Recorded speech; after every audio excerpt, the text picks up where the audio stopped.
आणि आजची जी आज पत्रकार परिषद घेतली त्याला भारतीय जनता पार्टी म्हणून उत्तर देण्याच्या अनुषंगानं आजच्या या पत्रकार परिषदेला भारतीय जनता पार्टीचे जिल्ह्याचे अध्यक्ष दत्ताभाऊ कुलकर्णी, तुळजापूर तालुक्याचे शहराचे अध्यक्ष आनंददा कंदले, तुळजापूरचे माजी अध्यक्ष शांताराम पेंदे, भारतीय जनता पार्टीचे जिल्ह्याचे सरचिटणीस ॲडव्होकेट नितीन भोसले उपस्थित आहेत. माननीय खासदार आणि आमदारांनी दाखविलेला व्हिडिओ हा अर्धवट आहे. अर्धवट व्हिडिओ दाखवून बदनामी करणं हेच एक मोठं षडयंत्र आहे. जो व्हिडिओ त्यांनी दाखवला हा राज्य पुरातन विभागाचा अहवाल तुळजाभवानीच्या मंदिराच्या संदर्भात जेव्हा सादर झाला होता त्यानंतर भाविकांना आणि समस्त नागरिकांना या अहवाल आणि त्या अनुषंगानं जी काही माहिती दिली पाहिजे यासाठी आदरणीय आमचे नेते राणा जगजितसिंह पाटील साहेबांनी हा व्हिडिओ केला होता. मला वाटतं की अगोदर आपण व्हिडिओ बघू, मग व्हिडिओ अर्धा कसा आणि पुढचा कसा पूर्ण हे पाहिल्यानंतर पुढचे आपण त्याच्यावर बोलणं करू. व्हिडिओ पूर्ण झाला नाही. आपला विषय आपला जो आज त्यांनी दाखवला त्यांनी काय सांगितलं की खासदार साहेब म्हणले की आमदार साहेबांनी मंदिर आणि कळसा सकट खाली उतरायला सांगितलं. आता आपण व्हिडिओ पाहिला. राज्य पुरातन विभागाचा अहवाल त्या प्रमाणात सादर झाला होता आणि त्याच अनुषंगानं आमदार राणा जगजितसिंह पाटलांनी त्यांची भूमिका त्या ठिकाणी व्यक्त केली. परंतु त्यांनी सांगितलं की ASI भारतीय पुरातन विभागाच्या अहवालानंतर राज्य अहवाल ह्या दोन्हीही अहवाल महाराष्ट्र सरकारच्या समोर ठेवून महाराष्ट्र सरकार योग्य तो निर्णय घेईल आणि त्यानुसारच महाराष्ट्राची कुलस्वामिनी आई तुळजाभवानीच्या मंदिराचा जीर्णोद्धारचं काम सुरू होणार आहे. त्याचसोबत हे काम मंदिर संस्थान करत नाही.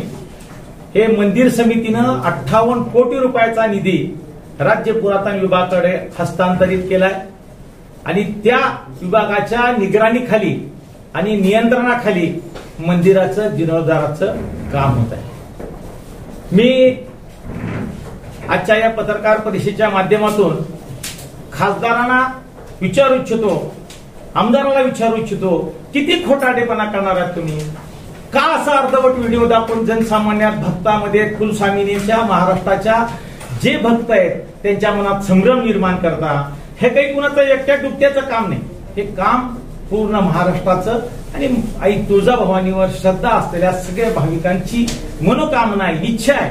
हे जीर्णोद्धारचं काम व्हायला पाहिजे. त्या अनुषंगाने हे काम चालू आहे आणि असं असताना अर्धवट व्हिडिओ दाखवायचे आणि त्यामधून संभ्रम निर्माण करायचा आणि षडयंत्राचा भाग आहे असं म्हणायचं, हे आम्ही या गोष्टीचा आणि या घटनेचा भारतीय जनता पार्टी म्हणून तीव्र निषेध करतो आणि आपल्या माध्यमातून खासदार साहेबाला आणि आमदार साहेबाला विनंती करतो की कृपया अर्धवट व्हिडिओ दाखवून लोकांमध्ये संभ्रम निर्माण करू नका. मी आपल्याच माध्यमातून खासदार साहेबाला विनंती करणार आहे, जीर्णोद्धारचं काम, तुळजापूर विकासाचं काम, प्राधिकरणाचं काम सतत जनतेची मागणी आहे. 2019 पासून राणा जगजितसिंह पाटील साहेब ह्या कामासाठी पुढाकार घेत होते, पुढे जात होते. त्यावेळेस महाराष्ट्रात उद्धव बाळासाहेब ठाकरे उभाटा म्हणजे खासदार आमदारचं सरकार होतं. मग या सरकारनं 2019 ते 2.5 वर्षाच्या कालावधीमध्ये काय केलं? 1 रुपयाचा तरी निधी दिला का? किंवा ह्या खासदार आमदारांनी त्यासाठी त्या विकासासाठी काही पत्रव्यवहार केला, काही गोष्टी केल्या, असं काही घडलंय का? काही घडलं नाही. तत्कालीन केंद्रीय मंत्री जे प्रसाद योजनेमध्ये तुम्ही फक्त महाराष्ट्रातनं प्रस्ताव आणा, आम्ही तुम्हाला निधी मोठ्या प्रमाणात निधी देतो असं म्हणत असताना ह्यांचे नेते आदित्य ठाकरे या खात्याचे मंत्री होते, परंतु कसल्याही प्रकारे त्यांनी साधा प्रस्ताव सुद्धा दिल्लीपर्यंत पाठवला नाही. यामुळं फक्त जय भवानी जय शिवाजी म्हणायचं, घोषणा देऊन भागत नाही.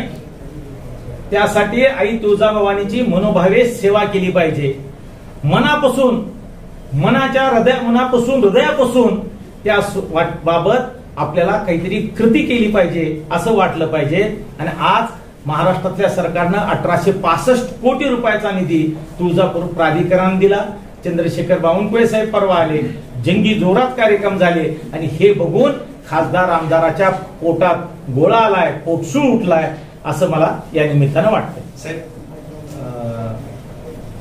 तुम्ही जो उल्लेख केला अहवालाचा, म्हणजे राणादारांनी जे सांगितला अहवाल, तो आर्किओलॉजी डिपार्टमेंटचा अहवाल सध्या आपल्याकडे आहे का? तो आम्हाला मिळेल का? राज्य आणि भारतीय केंद्रीय जे अवेलेबल आहे ते देतो तुम्हाला. साहेब, मंदिराच्या सेन्सिटिव्ह प्रश्नासंदर्भात आपली प्रेस आहे, त्यात जर आम्हाला अहवालच मिळत नसतील तर मग हे अर्धवट म्हणायचं नाही का? नाही, मी त्यांनी जी क्लिप दाखवली त्या क्लिप अर्धवट दाखवली म्हणून मी तुम्हाला त्यांची क्लिप पूर्ण करून दाखवली. ज्या क्लिपच्या आधारे तुम्ही सांगताय म्हणजे मंदिर पाडणार की नाही पाडणार असा उपलब्ध करून तुम्हाला देतो मी. प्रेस घेत आहे, इतक्या सेन्सिटिव्ह मुद्द्यासंदर्भात प्रेस घेत आहे आणि आमची अशी अपेक्षा, आम्हाला असं अपेक्षित होतं की मंदिर संस्थांच्या संदर्भात अधिकृत माहिती मिळेल, त्यांचे विश्वस्त, त्यांचे सचिव किंवा त्यांचे सदस्य हे कुणीतरी पत्रकार परिषद घेतील असं वाटत होतं. हा मुद्दा राज्याच्या अस्मितेचा आहे,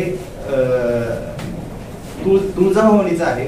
तुम्ही जर इतक्या सेन्सिटिव्ह प्रेस कॉन्फरन्स मध्ये अहवाल देत नसाल. आकाजी, 1 मिनिट मी आपल्याला इंटरव्ह्यू करतो. तुळजाभवानी मंदिर संस्थांचे अध्यक्ष हे माननीय जिल्हाधिकारी आहेत आणि लोकप्रतिनिधी म्हणून त्या भागातले आमदार राणादादा त्या मंदिराचे विश्वस्त आहेत. आजच्या प्रेसमध्ये माननीय खासदारांनी जो उल्लेख केला तो उल्लेख पर्टिक्युलर क्लिप वगैरे दाखवून माननीय राणादादाचा केला. त्यामुळं आर्किओलॉजीचा अहवाल सुद्धा आम्ही तुम्हाला उपलब्ध करून देऊ. आज रविवार आहे, आज सुट्टी आहे. उद्या माननीय जिल्हाधिकाऱ्यांकडे मी स्वतः जाऊन तो आर्किओलॉजीचा अहवाल तुम्हाला उपलब्ध करून देईल. आपलं मान्य आहे की हा विषय सेन्सिटिव्ह आहे, परंतु काही प्रश्नांची उत्तरं तुम्हाला माननीय जिल्हाधिकारी देतील, कारण ते या विश्वस्त समितीचे अध्यक्ष आहेत. फक्त हा मुद्दा, हा प्रेस घेण्याचा जो आताचा आहे तो त्यांनी पर्टिक्युलर त्या मंदिराच्या विश्वस्तावर आणि पर्टिक्युलर व्यक्तीवर, ते जसं वारंवार म्हणतात की मी संविधानिक पदावर आहे, मी संविधानिक पदावर आहे, तसं त्यांनी सुद्धा माझ्या पक्षाच्या संविधानिक पदावर बसलेल्या व्यक्तीवर केलेला आरोप आहे. त्याच्यामुळेच ही पत्रकार परिषद आहे. आणि हा विषय संवेदनशील नक्की आहे. हा महाराष्ट्राच्या अस्मितेचा विषय आहे. या विषयाशी आमच्या सुद्धा भावना निगडीत आहेत.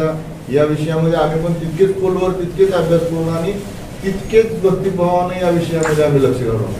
परंतु जो विषय आपण मांडताय ना आता, तो विषय मी तुमच्याशी सहमत आहे, पण याचे अध्यक्ष माननीय जिल्हाधिकारी असल्यामुळं काही प्रश्नांची उत्तरं आपण जिल्हाधिकाऱ्यांकडून पण घेऊ.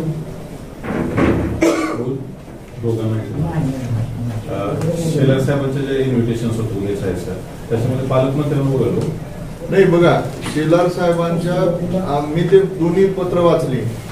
सगळ्यात पहिल्यांदा जो मुद्दा होता, सगळ्यात पहिल्यांदा असणारा मुद्दा जो होता तो मुद्दा मंदिराच्या, सांस्कृतिक खात्याचे मंत्री असल्यामुळे मंदिराच्या कामाचा आढावा आणि मंदिराच्या, आता तुम्हाला सगळ्यांनाही माहित असेल 1862-65 कोटीचं जे काम आहे ते राणादादाचे कोणी नातेवाईक नाहीत करणार, लक्षात घ्या. ते 1865 रुपयाचं काम जे आहे ना, दादाचा भाचा आहे, काका आहे, मामा आहे, आत्या आहे, मावशी आहे, असं कोणी करणार नाही.